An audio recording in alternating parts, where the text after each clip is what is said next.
ರಾಜ್ಯದಲ್ಲಿ ಮುಂಗಾರು ಪೂರ್ವ ಮಳೆ ಏನಿದೆ ಅಬ್ಬರಿಸಿ ಬೊಬ್ಬಿರಿತಾ ಇದೆ. ಒಂದ್ ಕಡೆ ಖುಷಿ ಇದ್ರೆ ಇನ್ನೊಂದ್ ಕಡೆ ರೈತರು ಕಣ್ಣೀರು ಹಾಕುವಂತ ಪರಿಸ್ಥಿತಿ ನಿರ್ಮಾಣ ಆಗಿರೋದು. ಮುಂಗಾರು ಪೂರ್ವ ಮಳೆಯಿಂದಾಗಿ ರೈತರು ತತ್ತರಿಸಿ ಹೋಗ್ಬಿಟ್ಟಿದ್ದಾರೆ. ಸಾಲ ಸೋಲ ಮಾಡಿ ಬೆಳೆದ ಬೆಳೆ ಕಣ್ಣೆದುರೇ ಸರ್ವನಾಶ ಆಗಿ ಹೋಗ್ಬಿಟ್ಟಿದೆ. ಲಕ್ಷಾನುಗಟ್ಟಲೆ ಹಣ ಹಾಕಿ ನಷ್ಟವನ್ನು ಅನುಭವಿಸಿದ್ದಾರೆ ರೈತರು. ಇನ್ನು ಕೆಲ ಕಡೆ ಮಾಂಗಲ್ಯ ಸರವಿಟ್ಟು ಬೆಳೆಗೆ ಆ ರೈತ ನೀರೆರೆದಿದ್ದಾರೆ. ಕೆಲವೊಂದು ಕಡೆ ಹೆಂಡತಿಯ ತಾಳಿಯನ್ನ ಅಡವಿಟ್ಟು ಅದರಿಂದ ಬಂದ ಹಣವನ್ನ ಈ ಬೆಳೆ ಬೆಳೆಯೋಕೆ ಇನ್ವೆಸ್ಟ್ ಮಾಡಿರ್ತಾರೆ. ಕೈಗೆ ಬಂದ ತುತ್ತು ಬಾಯಿಗೆ ಬರಲಿಲ್ಲ. ಎಲ್ಲವೂ ಕೂಡ ಬೇಸಿಗೆ ಮಳೆಯ ಪಾಲಾಗಿ ಹೋಗ್ಬಿಟ್ಟಿದೆ. ಕಣ್ಣೀರಲ್ಲಿ ಮುಳುಗಿದೆ ಅನ್ನದಾತರ ಬದುಕು. ಕಟಾವಿಗೆ ಬಂದಿದ್ದ ಬಾಳಿಯ ಬೆಳೆ ಕೂಡ ಸರ್ವನಾಶ ಆಗಿ ಹೋಗಿದೆ. ಗದಗ ತಾಲೂಕಿನ ಕಳಸಾಪುರ ಗ್ರಾಮದಲ್ಲಿ ಘಟನೆ ನಡೆದಿರೋದು. 4 ಎಕರೆಯಲ್ಲಿ 6 ಲಕ್ಷ ಖರ್ಚು ಮಾಡಿ ಬೆಳೆದಿದ್ದಂತಹ ಬಾಳೆ ಬೆಳೆಗೇನಿದೆ ಸಂಪೂರ್ಣವಾಗಿ ನೆಲ ಕಚ್ಚಿ ಹೋಗ್ಬಿಟ್ಟಿದೆ. ಮೇ 17ರಂದು ಬಿರುಗಾಳಿ ಸಹಿತ ಭಾರೀ ಮಳೆಗೆ ಈ ಬಾಳೆಯ ಬೆಳೆ ಸರ್ವನಾಶ ಆಗಿ ಹೋಗ್ಬಿಟ್ಟಿದೆ. ಬಿರುಗಾಳಿ ಮುಂದೆ ಬಾಳೆ ಬೆಳೆ ಏನಿದೆ ಗಿಡಗಳೆಲ್ಲವೂ ಕೂಡ ನೆಲಕಚ್ಚಿ ಹೋಗ್ಬಿಟ್ಟಿದೆ. ಈ ಕುರಿತು ನಿಮ್ಮ ನ್ಯೂಸ್ 18 ಕನ್ನಡ ವರದಿ ಪ್ರಸಾರ ಮಾಡಿತ್ತು. ಭೇಟಿ ಕೊಟ್ಟು ಪರಿಹಾರದ ಭರವಸೆಯನ್ನು ನೀಡಿದ್ದಾರೆ ಅಧಿಕಾರಿಗಳು. ಸತತವಾಗಿ ಬೆಳೆ ಹಾನಿ ಬಗ್ಗೆ ನಿಮ್ಮ ನ್ಯೂಸ್ 18 ಕನ್ನಡ ಏನಿದೆ ವರದಿಯನ್ನು ಪ್ರಸಾರ ಮಾಡ್ತಾನೆ ಇದೆ. ಬೆಳೆ ಹಾಳಾಗಿ ವಾರ ಕಳೆದ್ರೂ ಅಧಿಕಾರಿಗಳ ಸುಳಿವಿಲ್ಲ. ಸ್ಪಾಟ್ಗೆ ಬರುವಂತ ಕೆಲಸ ಮಾಡ್ತಾ ಇಲ್ಲ. ಪರಿಹಾರದ ಭರವಸೆಯನ್ನು ಕೂಡ ಕೊಡ್ತಿಲ್ಲ. ರೈತರ ಸಂಕಷ್ಟಕ್ಕೆ ಸ್ಪಂದಿಸ್ತಿಲ್ಲ ಜನಪ್ರತಿನಿಧಿಗಳು. ವೋಟ್ ಕೇಳುವಾಗ ಮಾತ್ರ ಜನಪ್ರತಿನಿಧಿಗಳು ಬರ್ತಾರೆ. ಸೂಕ್ತ ಪರಿಹಾರ ಕೊಡಬೇಕು ಅಂತ ರೈತರು ಮನವಿ ಮಾಡ್ಕೊಳ್ತಾ ಇದ್ದಾರೆ. ವೋಟ್ ಬೇಕು ಅಂತಂದ್ರೆ ಆ ರೈತರ ಮನೆ ಯಾವುದೇ ಒಂದು ಗಲ್ಲಿಯಲ್ಲಿರ್ಲಿ ಜನಪ್ರತಿನಿಧಿಗಳು ಬರ್ತಾರೆ, ವೋಟ್ ಕೊಡಿ ಅಂತ ಹೇಳ್ತಾರೆ. ಹಾಗಾದ್ರೆ ಈ ಬಗ್ಗೆ ರೈತರು ಏನ್ ಹೇಳ್ತಾರೆ ಬನ್ನಿ ನೋಡ್ಕೊಂಡ್ ಬರೋಣ. ಹೋಗಿದ್ದು 2 ಎಕರೆ 4 ಎಕರೆ ಬಾಳೆ ಹಚ್ಚಿದ್ವಿ ನಾವು. ಏನ್ರಿ ಒಂದು ಅರ್ಧ ಎಕರೆ ಪಪ್ಪಾಯ ಹಚ್ಚಿದ್ವಿ.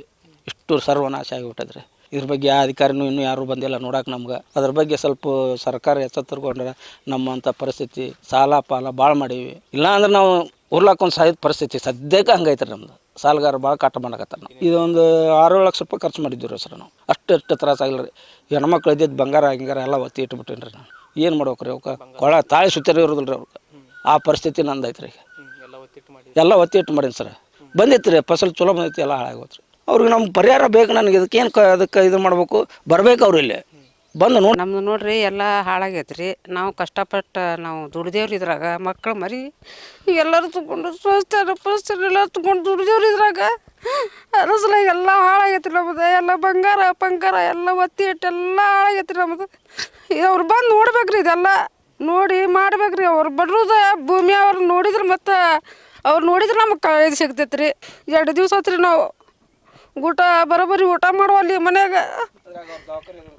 ನಾನು ಇವತ್ತು ಬಂದೇನಿ ರೀ. ನೀವು ಬಂದಿರಿ ಅಂಥೇಳಿ ಒಟ್ಟು ನೋಡಿಲ್ರಿ. ನನಗೆ ಕಷ್ಟ ಆಗತ್ತೆ ಅಂಥೇಳಿ ನಮ್ದು ಭಾಳ ಕಷ್ಟ ಐತ್ರಿ. ಇದು ಒಂದು 5-6 ಲಕ್ಷ ರೂಪಾಯಿ ಸಾಲ ಐತ್ರಿ ನಮ್ದು. ಸಾಲ ಮಾಡಿದ್ದ ನೋಡ್ರಿ. ಅವ್ರ ನಿಂದ್ರ ಕೊಡಾಕತ್ತಿಲ್ಲ, ಕುಂದ್ರ ಕೊಡಾಕತ್ತಿಲ್ಲ ರೀ. ಇದ್ರ ಬಗ್ಗೆ ಹೆಚ್ಚಿನ ಮಾಹಿತಿ ನೀಡ್ತಾ ಹೋಗ್ತಾರೆ ನಮ್ಮ ಗದಗ ಪ್ರತಿನಿಧಿ ಸಂತೋಷ್ ದೂರವಾಣಿ ಸಂಪರ್ಕದಲ್ಲಿ ಜಾಯಿನ್ ಆಗಿದ್ದಾರೆ. ಸಂತೋಷ್, ಈಗ ಮುಂಗಾರು ಪೂರ್ವ ಮಳೆಯಬ್ಬರ ಜೋರಾಗಿದೆ ರಾಜ್ಯದೆಲ್ಲೆಡೆ. ಈಗ ಗದಗ ಭಾಗದಲ್ಲಿ ಯಾವ ರೀತಿ ರೈತರಿಗೆ ನಷ್ಟ ಅನುಭವಿಸ್ತಾ ಇದ್ದಾರೆ ರೈತರು, ಅದ್ರ ಜೊತೆಗೆ ಸ್ಪಾಟ್ಗೆ ಅಧಿಕಾರಿಗಳು ಹೋಗುವಂತ ಕೆಲಸ ಆಗಿದೆಯಾ ಹೇಗೆ? ಕೂಡ ಧಾರಾಕಾರವಾಗಿ ಮಳೆ ಸುರಿತಾ ಇದೆ. ಜೊತೆಗೆ ಬಿರುಗಾಳಿ ಸಹಿತ ಮಳೆಯಿಂದಾಗಿ ಸಾಕಷ್ಟು ರೈತರ ತೋಟಗಾರಿಕೆ ಬೆಳೆಗಳು ಕೂಡ ಹಾನಿಯಾಗಿವೆ. ಅದೇ ರೀತಿ ಸಹ ಏನು ಬಾಳೆ ತೋಟ ಕೂಡ ಹಾನಿಯಾಗಿರುವಂತಹ ಘಟನೆ ಗದಗ ತಾಲೂಕಿನ ಕಳಸಾಪುರ ಗ್ರಾಮದ ಪೆಂಡಾರಿ ಸಹೋದರರು ಕೂಡ 4 ಎಕರೆ ಏನು ಬಾಳೆಯನ್ನ ಬೆಳೆದಿದ್ದು ಆ ಬೆಳೆ ಕೂಡ ಸಂಪೂರ್ಣವಾಗಿ ಸರ್ವನಾಶ ಆಗಿ ಹೋಗ್ಬಿಟ್ಟಿದೆ. ಹೀಗಾಗಿ ಸಾಕಷ್ಟು ಸಮಸ್ಯೆಯನ್ನ ಈ ಭಾಗದ ಜನರು ಎದುರಿಸ್ತಾ ಇದ್ರು. ಯಾವುದೇ ರೀತಿ ತೋಟಗಾರಿಕೆ ಇಲಾಖೆ ಅಧಿಕಾರಿಗಳಾಗ್ಲಿ ಮತ್ತು ಜನಪ್ರತಿನಿಧಿಗಳು ಯಾವುದೇ ರೀತಿ ಅವರು ಹೋಗಿ ಭೇಟಿ ನೀಡಿಲ್ಲ. ಅವರ ಸಮಸ್ಯೆಗೆ ಸ್ಪಂದನೆ ಕೊಟ್ಟಿಲ್ಲ. ಯಾಕಂದ್ರೆ ಸುಮಾರು 4 ಎಕರೆ ಬಾಳೆಯನ್ನ ಬೆಳಿಬೇಕಾದ್ರೆ 5-6 ಲಕ್ಷ ರೂಪಾಯಿ ಖರ್ಚು ಮಾಡಿದ್ದಾರೆ. ಆದ್ರೆ ಯಾವುದೇ ರೀತಿಯ ಫಸಲು ಕೂಡ ಈಗ ಕೈಗೆ ಸೇರದೇ ಇರುವಂತಹ ಪರಿಸ್ಥಿತಿ ಕೂಡ ಈಗ ಒಂದ್ ಕಡೆ ನಿರ್ಮಾಣ ಆದ್ರೆ ಈಗ ಸಾಲ ಮಾಡಿ ಚಿನ್ನವನ್ನ ಅಡವಿಟ್ಟು ಮತ್ತು ಕೈಗಾಟ ಸಾಲವನ್ನ ಮಾಡಿ ಒಂದು ಬಾಳೆ ತೋಟವನ್ನ ಮಾಡಿದ್ರು. ಆದ್ರೆ ಈಗ ರೈತರಿಗೆ ಇನ್ನು ಬಾಳೆ ಬಂಗಾರಂತಹ ಬೆಳೆ ಬರುತ್ತೆ. ಹೀಗಾಗಿ ನಾವು 10-12 ಲಕ್ಷ ರೂಪಾಯಿ ಅವ್ರಿಗೆ ಆದಾಯ ಸಿಗುತ್ತೆ ಅಂತೇಳಿ ಬಡಾರವನ್ನ ಹಾಕಿದ್ರು, ಬಾಳೆಯನ್ನು ಹಾಕಿದ್ರು. ಆದ್ರೆ ಆ ಬಾಳೆ ಕೂಡ ಈಗ ಬರದೇ ಇರುವಂತಹ ಪರಿಸ್ಥಿತಿ ನಿರ್ಮಾಣ ಆದಾಗ ಸಾಲಗಾರ ಕಾಟ ಕೂಡ ಒಂದ್ ಕಡೆ ಹೆಚ್ಚಾದ್ರೆ ಇನ್ನೊಂದು ಕಡೆ ಅಧಿಕಾರಿಗಳು ಹೋಗಿ ಅವ್ರಿಗೆ ಭೇಟಿ ನೀಡಿ ಸಾಂತ್ವನ ಹೇಳಿ ಆ ರೈತರಿಗೆ ಪರಿಹಾರದ ಭರವಸೆಯನ್ನಾದ್ರೂ ಕೂಡ ಕೊಡಬೇಕಾಗಿತ್ತು.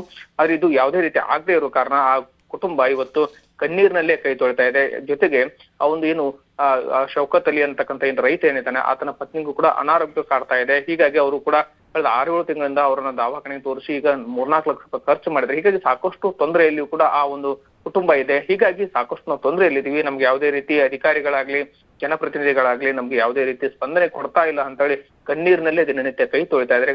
ಯಾಕಂದ್ರೆ ಮೇ 17 ಬಿರುಗಾಳಿ ಸಹಿತವಾಗಿ ಧಾರಾಕಾರವಾಗಿ ಏನ್ ಮಳೆ ಸುರಿತು ಆ ಸಂದರ್ಭದಲ್ಲಿ ಇವು ಬಾಳೆ ಬೆಳೆಯು ಕೂಡ ಸಂಪೂರ್ಣವಾಗಿ ಹಾನಿಯಾಗಿದೆ. ಆದ್ರೆ ಇದುವರೆಗೂ ಕೂಡ 8 ದಿನ ಕಳೆದು ಯಾವುದೇ ಒಬ್ಬ ಅಧಿಕಾರಿಗಳು ಹೋಗಿ ಅವರ ಸಮಸ್ಯೆಗೆ ಸ್ಪಂದಿಸಿಲ್ಲ ಅನ್ನುವಂತ ಗಂಭೀರ ಆರೋಪವನ್ನ ಆ ಕುಟುಂಬ ಕೂಡ ಮಾಡ್ತಾ ಇದೆ. ಯಾಕಂದ್ರೆ ನಾವು ಸಾಕಷ್ಟು ಸಮಸ್ಯೆಯಲ್ಲಿದ್ದೀವಿ, ಆದಷ್ಟು ಬೇಗ ನಮಗೆ ಸರ್ಕಾರ ಭೇಟಿ ನೀಡಿ ನಮಗೆ ಪರಿಹಾರವನ್ನ ಕೊಡುವಂತ ಕೆಲಸವನ್ನ ಮಾಡ್ಬೇಕು ಅನ್ನುವಂತ ಒತ್ತಾಯವನ್ನ ಕೂಡ ಮಾಡ್ತಾ ಇದ್ದಾರೆ. ಅದನ್ನು ಶ್ರೀ ಥ್ಯಾಂಕ್ ಯು ಸಂತೋಷ್ ತಮ್ಮೆಲ್ಲ ಮಾಹಿತಿಗಾಗಿ.